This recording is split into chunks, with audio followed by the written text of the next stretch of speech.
Suddenly a queer quivering ran under me, apparently the whole length of the ship. Startled by the very strangeness of the shivering motion, I sprang to the floor. With too perfect a trust in that mighty vessel, I again lay down. Someone knocked at my door, and the voice of a friend said, "Come quickly to my cabin, an iceberg has just passed our window.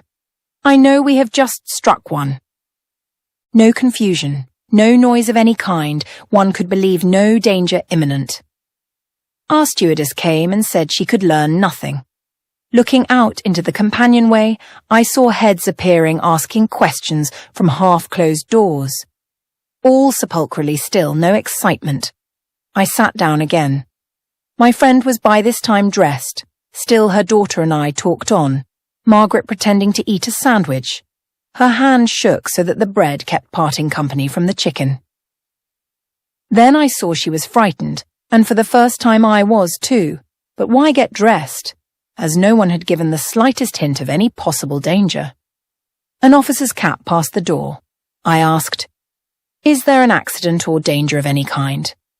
"None, so far as I know," was his courteous answer, spoken quietly and most kindly. This same officer then entered a cabin a little distance down the companionway, and, by this time distrustful of everything, I listened intently and distinctly heard, "We can keep the water out for a while."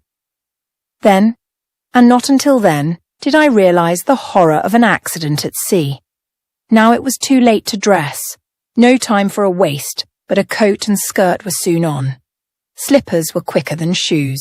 The stewardess put on our life preservers, and we were just ready when Mr. Roebling came to tell us he would take us to our friend's mother, who was waiting above.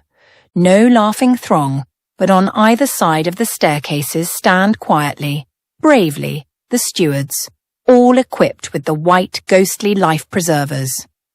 Always the thing one tries not to see even crossing a ferry, now only pale faces, each form strapped about with those white bars.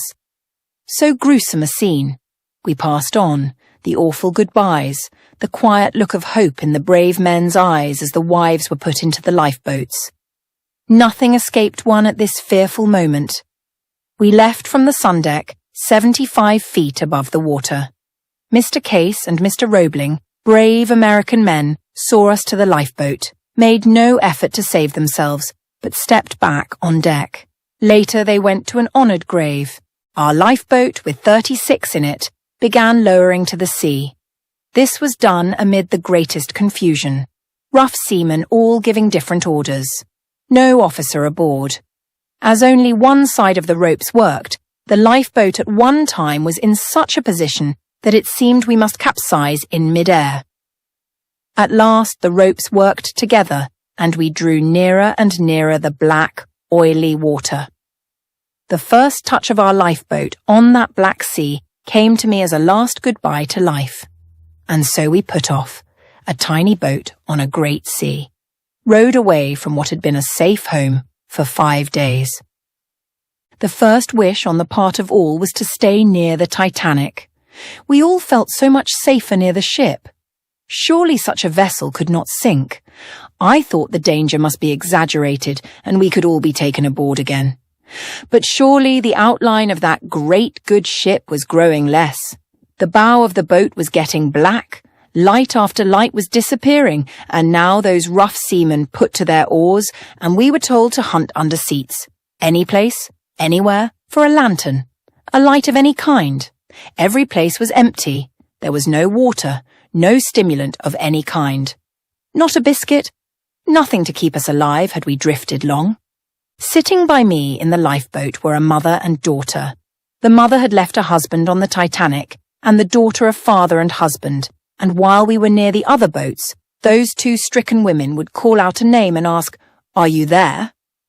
"No," would come back the awful answer, but these brave women never lost courage, forgot their own sorrow, telling me to sit close to them to keep warm.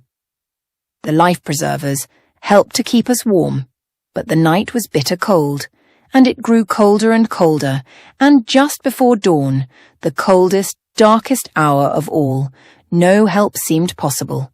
The stars slowly disappeared, and in their place came the faint pink glow of another day.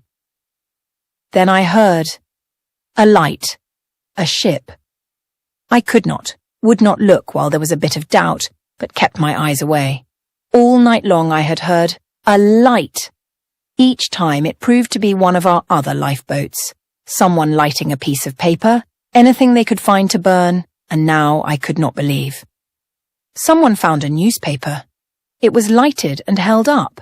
Then I looked and saw a ship bright with lights. Strong and steady she waited, and we were to be saved. A straw hat was offered it would burn longer. That same ship that had come to save us might run us down. But no. She is still. The two, the ship and the dawn, came together. A living painting.